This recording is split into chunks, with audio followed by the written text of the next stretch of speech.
Hi guys. आज का जो टॉपिक है स्टैटिक जीके है और स्टैटिक जीके में ही आज हम कुछ इम्पोर्टेंट क्वेश्चन देखेंगे। सबसे पहला क्वेश्चन है वो है बंगाल का विभाजन। बंगाल का विभाजन 1905 में किया गया था और ये लॉर्ड कर्जन के समय में किया गया था। ठीक है, किसके समय में किया गया था? लॉर्ड कर्जन के समय में किया गया था। 7 अगस्त 1905 को स्वदेशी आंदोलन की शुरुआत की गई थी और कलकत्ता से इसकी शुरुआत की गई थी। कलकत्ता के टाउन हॉल से इसकी शुरुआत की गई थी और 7 अगस्त 1905 को स्वदेशी आंदोलन इसलिए शुरू किया गया था कि जो विदेशी वस्तुएं हैं उनके विरुद्ध शुरू किया गया था। विदेशी वस्तुओं का बहिष्कार करने के लिए इस आंदोलन की शुरुआत की गई थी। किस दिन की गई थी? 7 अगस्त को। और कलकत्ता के टाउन हॉल से इसके स्टार्ट किया था और 7 अगस्त को हैंडीक्राफ्ट डे इसीलिए सेलिब्रेट करते हैं कि स्वदेशी वस्तुओं का इस्तेमाल किया जाए और विदेशी वस्तुओं का बहिष्कार किया जाए, इसलिए ये आंदोलन यहाँ से शुरू किया गया था। बात करेंगे 16 अक्टूबर 1905 को, तो ये बंगाल विभाजन की डेट रखी गई थी और 1907 में सूरत अधिवेशन आया था जिसमें बात की गई थी नरम दल और गरम दल। दो दल बने हुए थे, एक नरम दल और दूसरा गरम दल। ठीक है, और जो इस सूरत अधिवेशन को जिसने लीड किया था वो किसने लीड किया था? रास बिहारी घोष ने इस सूरत अधिवेशन को लीड किया था। बात करेंगे 1909 में। ठीक है, 1909 में मार्ले मिंटो एक्ट आया था और 1909 में ही इसी समय ही सांप्रदायिक निर्वाचन प्रणाली की शुरुआत की गई थी। कहाँ? 1909 के समय की बात है। 9 जनवरी 1915 को गांधी इज बैक, मतलब गांधी इस दिन आए थे अफ्रीका से और इस दिन क्या विश्व प्रवासी दिवस यूज करते हैं। ठीक है, 9 जनवरी को। क्यों? क्योंकि गांधी अफ्रीका से वापस भारत आए थे। 1916 को लखनऊ अधिवेशन हुआ था। 1916 में लखनऊ अधिवेशन हुआ था जिसमें नरम दल और गरम दल का विलय हुआ था और जिसमें से कांग्रेस और मुस्लिम लीग बने हुए थे। कांग्रेस और मुस्लिम लीग का समझौता इसी अधिवेशन में हुआ था। किस अधिवेशन में? 1916 में लखनऊ अधिवेशन में नरम दल और गरम दल का विलय हो गया था।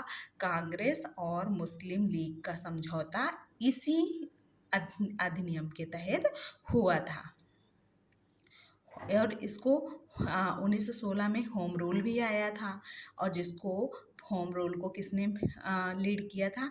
एनी बेसेंट और बाल गंगाधर तिलक ने इसको लीड किया हुआ था। ठीक है, 1917 में चंपारण आया था। चंपारण एक अधिनियम आया था और ये बिहार से स्टार्ट किया गया था फर्स्ट और गांधी जी ने इसको स्टार्ट किया था नील की खेती के विरुद्ध। किसकी? नील की खेती के विरुद्ध। 1919 में रोलैक्ट एक्ट आया था जिसको काला कानून कहते हैं, ब्लैक लॉ कहते हैं और 1919 13 अप्रैल 1919 को जलियांवाला हत्याकांड हुआ था। 1919 में ही माउंटेन्यू चर्च बोर्ड की स्थापना होती है।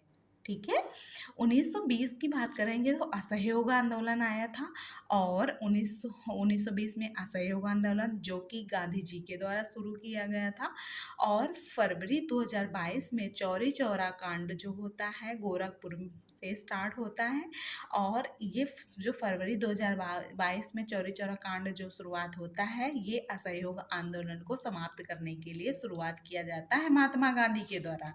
ठीक है, 1923 में स्वराज पार्टी की स्थापना होती है और जिसको हेड किया जाता है चित्तरंजन दास मोतीलाल नेहरू के द्वारा। चित्तरंजन दास प्लस मोतीलाल नेहरू के द्वारा स्वराज पार्टी को 1923 में इसको लीड किया जाता है। 1924 में बेलगांव समझौता होता है कर्नाटका में कि महात्मा गांधी के द्वारा इसको पहली बार शुरुआत किया गया था। पहली बार महात्मा गांधी ने 1924 में बेलगांव अधिवेशन को लीड किया हुआ था और इसके पहले महात्मा गांधी ने कभी अधिवेशन को लीड नहीं किया है।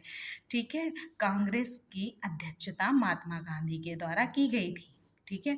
1925 में सरोजनी नायडू के द्वारा कानपुर अधिवेशन को लीड किया गया था। 9 अगस्त 1925 को काकोरी कांड होता है, काकोरी एक्शन हो गया। काकोरी कांड का नाम बदलकर काकोरी एक्शन रख दिया गया है, ठीक है, इसी गवर्नमेंट के द्वारा इसी साल, ठीक है। और बात करेंगे अगर 1927 की, तो 1927 में साइमन कमीशन आया था, साइमन कमीशन का गठन हुआ था। और 1928 में भारत आया था। 1927 में साइमन कमीशन का गठन हुआ था, 1928 में भारत आया था। साइमन गो बैक के नारे इसी समय लगाए गए थे, कब? 1928 में। साइमन गो बैक के नारे इसी समय लगाए गए थे, कब? 1928 में। नेहरू रिपोर्ट 1928 में आती है, मोतीलाल नेहरू के द्वारा आती है। 1929 में जवाहरलाल नेहरू ने पूर्ण स्वराज की मांग की थी। 1929 में जवाहरलाल नेहरू ने पूर्ण स्वराज की मांग की थी लाहौर अधिवेशन में, ठीक है। दांडी मात्रा 12 मार्च से 6 मार्च के बीच में 1930 में स्टार्ट की जाती है और ये नमक कर के विरुद्ध थी, ठीक है। सविनय अवज्ञा आंदोलन इसी के विरुद्ध थी, जो नमक था, नमक कर था, उसके विरुद्ध थी। 1930 ईस्वी में गांधी जी के द्वारा इसको स्टार्ट किया गया था। 5 मार्च 1931 को गांधी इरविन समझौता होता है और 23 मार्च 1931 को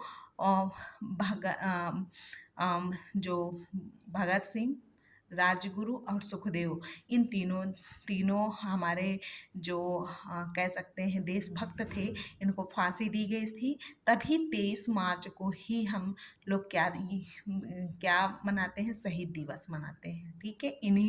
इन्हीं तीनों देशभक्तों के यादगार में कौन? भगत सिंह, राजगुरु और सुखदेव को 23 अगस्त 1931 को फांसी दी गई थी। 1931 में कराची अधिवेशन हुआ था और सरदार पटेल जी ने लीड किया हुआ था और महात्मा गांधी जी को इसी समय काले झंडे दिखाए गए थे।